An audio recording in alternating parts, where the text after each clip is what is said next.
Hello everyone, Chaos here, and welcome to another old school RuneScape video. Guys, a brand new way to train smithing was just added to the game by the name of the Giant's Foundry.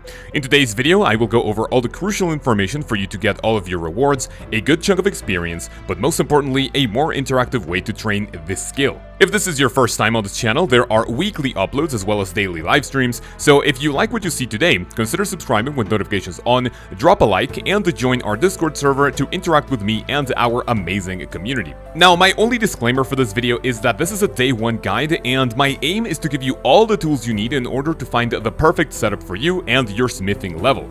As you will see in a little bit, there are way too many factors to consider, and I will show you my general finds for experience per hour, points per hour, and much more. This video is not going to be as long as some guides we've been putting out recently, but if there's anything you find yourself stuck with, use the timestamps you see on screen right now in order to navigate through the video quicker. However, if you want to watch the whole thing for the YouTube algorithm, I would very much appreciate it. Let's not waste any more time, and let's get into this brand new and interactive way to train the smithing skill. So, let's begin. So, what is the Giant's Foundry? In short, this is a new additional way to train smithing by using bars and metal items in order to create swords for Kovac, the big boss of this area, in order for him to then sell them to other giants around RuneScape. The interactive part of this method has you working on one big sword at a time, as you hammer it, grind it, and then polish it with the tools around the workshop at different temperatures.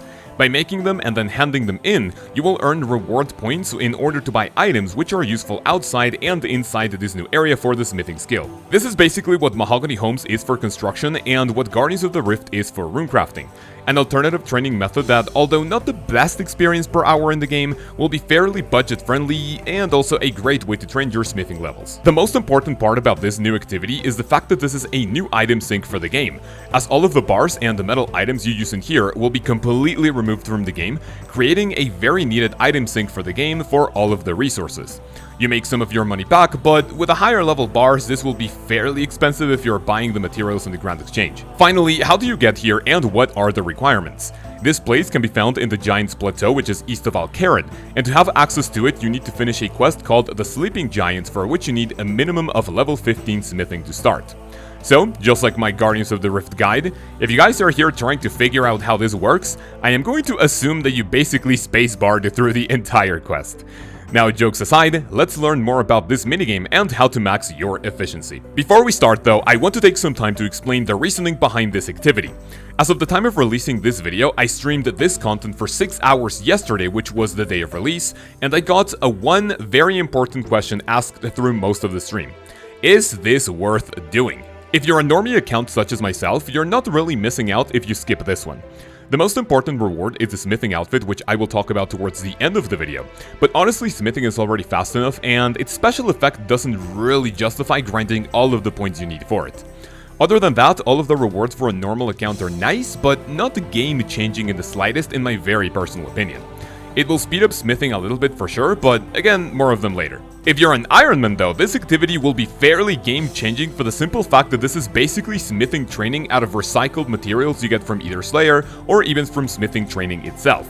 And this is what I mean. As a normal account and with a lot of money, you can either smith adamant or rune plate bodies or smelt gold bars at the blast furnace for up to 375,000 experience per hour. As an Ironman though, you now have the option to use all of your bars on an anvil to create armor or weapons, and you can then use those materials in order to train smithing even further. Before, these items would be either high-alked or sold in stores, but now you can increase your experience further by coming to this place. Extremely important to note though, you can only use items that are created with 2 or more metal bars. Anything made out of 1 bar is not going to work here. So, to summarize everything I just said, is this worth it? As a normal account, it's an easy collection log segment to fill and the rewards are okay, but as an Ironman, this will somewhat revolutionize your smithing gains and how you use metal items you get from other sources. Alright, enough yapping, let's move on to the item requirements and the mechanics. This time around, we don't need a lot of items to do this efficiently. Go ahead and grab your ice gloves, as they will speed up the process quite significantly, and along with it, equip full graceful, and if you also have a ring of endurance, that may come in handy, but you're really not going to run out of run energy for this one. The lighter you are, the better. If you don't have ice gloves, you will also need buckets of water, but trust me, the gloves will make this significantly better. As for the inventory, you only need 28 metal bars, which you will dump at the beginning of the activity, so you don't really need to have stuff on you. So let's take a look at the area. The Giant's Foundry features the following things you can interact with. Kovac will give you commissions as well as acting as a shop owner to spend your points on nifty rewards. We have a bank chest following a flight of stairs, and then we have a crucible for you to dump your bars for smelting and create a sword. Under the crucible we have the mold section, and you will also use this to select the best mold for the sword you were just asked to make. There's also a lava pool for you to heat up your sword and a waterfall for you to cool it down whenever needed. Along with it, we have 3 crucial tools to work on the sword, being a trip hammer, a grindstone, and a polishing wheel. There's also a place for you to place your sword if you have to leave and if you wish to work on it later, as your progress will be saved 100%. Okay, now I will go over the mechanics and what you have to do, and then dive into what metals to use and how much experience you get out of them. Ask Kovac for a commission and then he will tell you what type of sword to smith. You can then click on the mold area and a new interface will open. Here you can pick 3 parts for the sword: the fort, the blade, and the tip. Molds that have a green bar under the values are suitable for the sword you were asked to make. Click on the best combination in order to get the values on the top left as high as possible.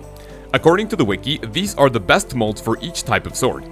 Keep in mind that you will need to buy some molds at Kovac's shop, and some of them have higher smithing level requirements, so for your first few runs, just go for the best one possible for the initial store. Once you have set a mold, go to the bank and grab as many materials needed in order to get to the equivalent of 28 metal bars in the crucible in order to smelt them. Also, keep in mind that you are going to need the smithing level required to work with said bars, and at the moment of making this video, the best combination seems to be 14 adamant and 14 rune for the highest grade possible. Once the crucible is full, click on it again to dump all of the smelted ore into the mold, and after a few seconds you can get to work on the sword. Have your ice gloves ready, pick up the sword, and let's start. These bars at the top of your screen are what you will need to follow at all times. The first bar is the quality of the sword, and it goes up according to the materials and the molds used for the sword. The second bar is your heat meter for the sword, and the third one is a process bar. All 3 bars have an arrow to keep track of these things. So let's see how they work. Your process bar will be divided in red, yellow, and green segments. When you see a white outline around said segments, it means that you need to be working on that process. Red for hammer, yellow for grinding, and green for polishing. The heat bar will also be divided in 3 segments, meaning how hot it is, and the white line will let you know if you are at the correct temperature in order to work on a specific process. Working on the sword at the incorrect temperature process and at the incorrect process itself will lower the quality of the sword, meaning less reward points, less experience, and less money at the end of the round. Before I explain each of the 3 processes you have to do, let me quickly go over the lava pool and the waterfall, since they will be crucial to control the sword's temperature and therefore using the tools around the workshop. If you click on the lava pool, the temperature will increase a little bit every tick. If you right-click it and select dump, the temperature will go up significantly faster. In order to work on the hammering and polishing processes, you needed to keep the arrow at the rightmost side of the bar, since the temperature will go down when using these tools. If you left-click on the waterfall, the temperature will decrease a little bit every tick. If you right-click on it and select quench, the temperature will go down significantly faster. For you to use the grindstone, you will need to keep the arrow at the leftmost side of the yellow bar, since the temperature will go up whenever you are using this tool. Before we continue, higher quality swords will have more parts to the process bar, and the temperature sweet spot will be smaller, making you have to control temperature more often. Alright, time to put it all together. Most commonly you will start by hammering the sword.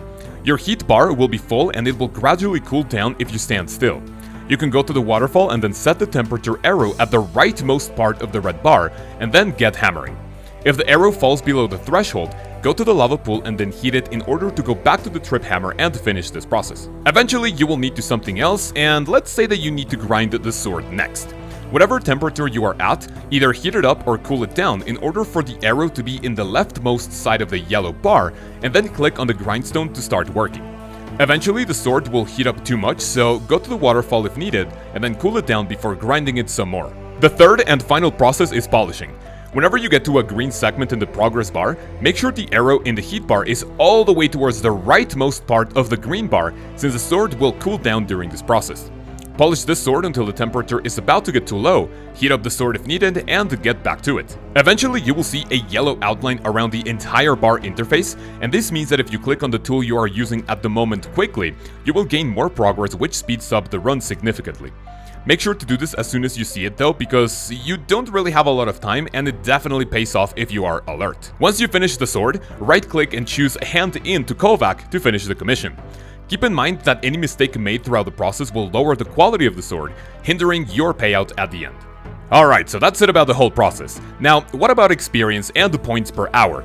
On screen right now you can see a bunch of different material combinations I was able to put together, ranging from full bronze, a combination of bronze and iron, all the way up to adamant and rune, as well as full rune sword. You can also see what Jagex claims to be some of the average experience per hour numbers and how it compares to other traditional training methods. The results were definitely interesting to say the least, and if you want more points and experience, you will definitely need to stick to alloys, which are combination metals for the highest payout. Like I said before, during most of my stream, I stuck to 14 adamant and 14 rune bars, and I got these numbers on average at the end of each cycle. The highest I saw during my stream was 188 points and above 20k experience per sword, but this was very costly because of the materials I was using, also yielding about between 25 and 40k GP per sword. At the time of making this video, it seems like a profitable way to do this would be to buy not so popular steel or even mithril items and then use them as materials to make your swords.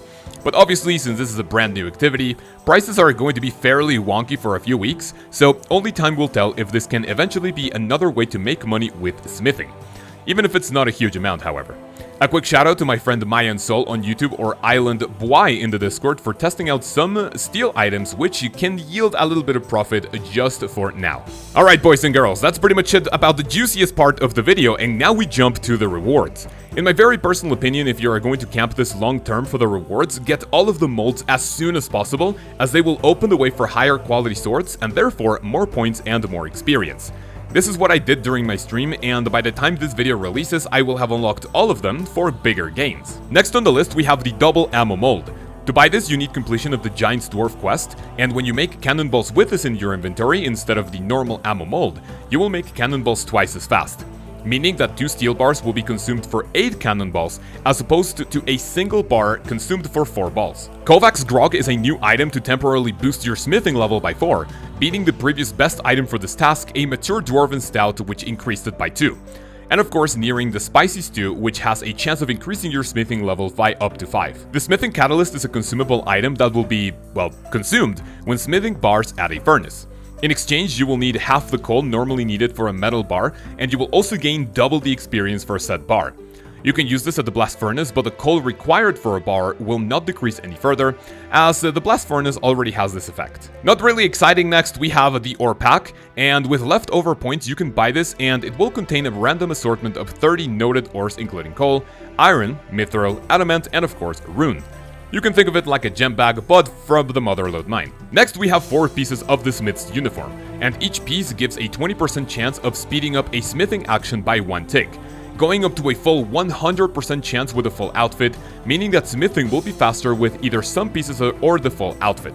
Also, the gloves act as ice glove if you use them on each other, which will make them amazing for the Giant's Foundry. Finally, we have the Colossal Blade, which I have seen some people say this is now the best two-handed weapon for 60 attack pures, and honestly I don't know much about special account builds, but if you have one of these accounts to PK with, it may be time to do some smithing. Ladies and gentlemen, we come to the end of the video. I really hope you enjoyed and that you learned something useful. If you did, pass this video to your friends and your clanmates for them to learn about this new activity. I want to give a massive thank you to all my channel members. You guys have no idea how much your support means to me. During the Giant's Foundry stream, we broke a new record of 10 brand new members, and you guys and girls are absolute legends. If you want to support this channel further, you can click the join button below and see all of the cool perks and rewards you can get out of your monetary pledge in the Discord, in the live streams, and in the videos. Thank you guys so much for watching, and in the next one, we will go over all of the bosses you can kill in order to get better at PVMing bit by bit, and what you will learn from each of them. Have an amazing weekend, and I will see you then. Peace.